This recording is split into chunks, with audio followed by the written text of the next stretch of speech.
बिस्मिल्लाहिर्रहमानिर्रहीम। बोलते कालम के साथ मैं आमिर रज़ा खान। और लेबनान में जंग जो है शदीद शिद्दत अख्तियार कर गई है। हिजबुल्लाह ने ताज़ा तरीन हमलों में इसराइल की ईंट से ईंट बजा दी है। रॉकेट्स के इतने बड़े हमले किए जो इससे पहले कभी नज़र नहीं आए, और इसकी बुनियादी वजह यह है कि इसराइल ने जंग बंदी के मंसूबे को, जो कि पाकिस्तान में तय पाना है, इन मुज़ाकरात को सबोताज करने के लिए एक चाल चली और लेबनान पर हमला किया, जिसमें 245 से ज़ायद लोग शहीद हुए, सैकड़ों जो हैं गाड़ियाँ तबाह हुई और कई दर्जनों बिल्डिंगें जो हैं उनको ज़मीन बोझ कर दिया गया। इन ताज़ा तरीन हमलों का जवाब हमास ने हिजबुल्लाह ने देना ही देना था, और हिजबुल्लाह ने दिया। और उसने इतने रॉकेट्स बरसाए हैं कि इसराइलियों को या यहूदियों को अब जाए पनाह नहीं मिल रही है। जो कल तक इस बात पर खुश थे कि जंग बंद होगी और उनको खंदकों से निकाल कर घरों में आबाद होने का मौका मिलेगा, उनकी खुशियां जो हैं हिजबुल्लाह ने छीन ली हैं। और इसकी बुनियादी वजह मैंने आपको बता दी कि नेतन्याहू की ज़िद है, जिसकी बुनियाद पर ये जंग दोबारा शुरू हो गई है। और ये जंग का शुरू होना जो है ये इंतहाई ख़तरनाक है। दूसरी तरफ डोनाल्ड ट्रंप धमकी लगा रहे हैं कि अगर जो है शराइत तय ना पाई तो शूटिंग दोबारा शुरू हो जाएगी। वो उनकी तस्वीर जो है शूटिंग वाली वो भी साथ में आ रही है। जी डी वेंस जो कि नायब सदर हैं, उनकी क़यादत में वफ़द ने आना है, और उसने वफ़द ने भी ये कह दिया कि हमने तो भाई लबनान की जंग का जिक्र नहीं किया था। मुझे ये जो है इसको क्या कहा जाएगा कि मुझे ये मुज़ाकरात जो हैं, ये सीज़ फायर है, ज़्यादा अरसा जारी रहता नज़र नहीं आ रहा, क्योंकि इसकी बुनियादी वजह ईरान जो है वो लेबनान के बग़ैर ये बात तस्लीम नहीं करेगा कि सिर्फ़ ईरान में अमन हो, गज़ा, फ़लस्तीन और लेबनान के अंदर या शाम के अंदर उसी तरह से मारा मारी जारी रहे। और अमेरिका जो है वो चाहता है कि वो जिस जंग में इन्वॉल्व है, अमेरिका सिर्फ़ और सिर्फ ईरान जंग में इन्वॉल्व है, लेबनान जंग में नहीं है। लेबनान में कोई अमरीकी त्यारा, कोई अमरीकी टैंक, कोई अमरीकी फ़ौजी जो है वो नहीं गया।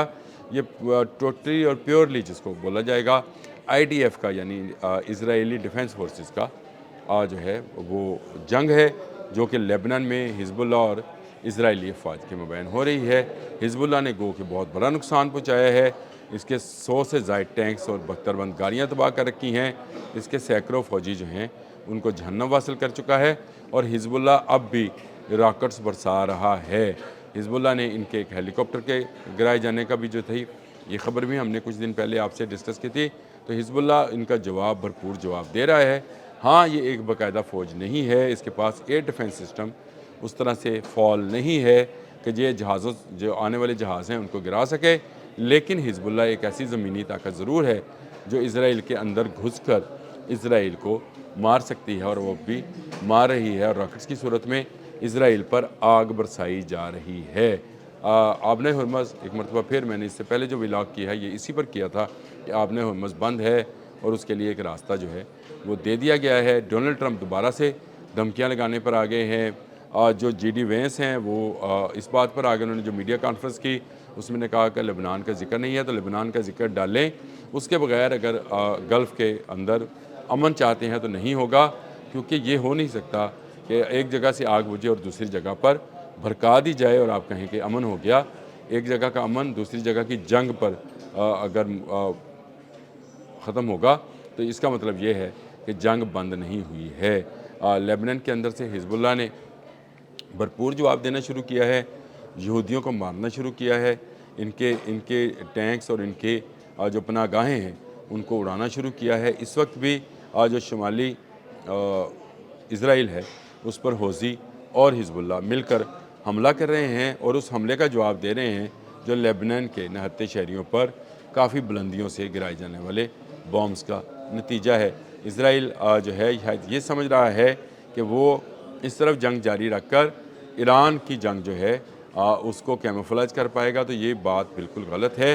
ईरान, हिजबुल्लाह, हमास, ये सारी वो तंजीमें हैं जो हौज़ीज़, ये तमाम तंजीमें जो हैं ये एक हैं। अब आपको अगले आने वाले चंद घंटों में आपने हमस के साथ साथ बाब मंदब भी बंद होता नज़र आ रहा होगा, क्योंकि इससे बहीरा अहमर से होने वाली तजारत जो है वो भी बंद हो जाएगी। जंग मज़ीद फैल भी सकती है, और अगले आने वाले 48 घंटे में इसमें मज़ीद बेहतरी भी आ सकती है। ये सारे का सारा मामला अमरीकी सदर डोनाल्ड ट्रंप के हाथ में है, ان کو چاہیے کہ وہ سمجھائیں نیتن یاہو کو، نہ کہ نیتن یاہو جو ہے وہ پتلیوں کی طرح کبھی جے ڈی وینس کو، کبھی ویٹکوف کو، کبھی ٹرمپ کو جو ہے گھماتے پھراتے رہیں۔ یہ معاملہ جو ہے یہ اس طرح سے ختم ہونے والا نہیں ہے۔ دنیا میں امن بحالی جو ہے وہ اس معاہدے پر جو ہے وہ مشتمل ہے۔ اگر یہ معاہدہ جو ہے کمپلیٹلی کیا جاتا ہے، پورے مڈل ایسٹ کو اس میں شامل کیا جاتا ہے، لیبنن کو شامل کیا جاتا ہے، تب یہ بیل مونڈے چلے گی، نہیں تو یہ جنگ جو ہے کسی نہ کسی جگہ جاری رہے گی۔ اگر ڈونلڈ ٹرمپ امن چاہتے ہیں تو ان کو اسرائیل کو یہ بات سمجھانی ہے، باور کرانی ہے کہ آپ جو ہے اس جنگ سے پیچھے ہٹ جائیں۔ حزب اللہ اپنا پورا کام کر رہا ہے، حزب اللہ انٹیکٹ ہے، حزب اللہ کے پاس نہ راکٹس کی کمی ہے، نہ مین فورس کی کمی ہے، نہ معلومات کی کمی ہے، اسی لیے وہ اسرائیل پر اپنے حملے جاری رکھے ہوئے ہے اور اس سے دونوں ممالک ایک مرتبہ پھر آمنے سامنے آ سکتے ہیں۔ حزب اللہ میں لیبنن کی سرحد پر اس وقت شدید جنگ جاری ہے۔ جو اسرائیلی شہر ہیں ان میں تباہی کے مناظر صاف دیکھے جا سکتے ہیں اور حزب اللہ کے راکٹ جو ہیں حیفا سمیت بہت ساری بندرگاہوں، بہت سارے علاقوں اور بہت ساری بندرگاہوں پر موجود آئل ریفائنریز کو نشانہ بنا رہے ہیں۔ اس سے پہلے اسرائیل نے ایک اور حرکت کی تھی کہ علامون کی ایک آئل ریفائنری پر حملہ کیا تھا جو کہ سرکاری آئل ریفائنری ہے ایران کی۔ اس پر بھی مسعود پزشکیان جو ہیں وہ بولے ہیں اور انہوں نے کہا کہ اس کی مذمت کرتے ہیں لیکن ہم امن کو موقع دینا چاہتے ہیں۔ یہ وہ چیز ہے جو کہ ڈونلڈ ٹرمپ اور اس کی ٹیم کو بھی سمجھنی پڑے گی کہ امن کو موقع دینا چاہیے۔ جنگ بہت ہو گئی، اسرائیل کو لگام ڈالی جائے۔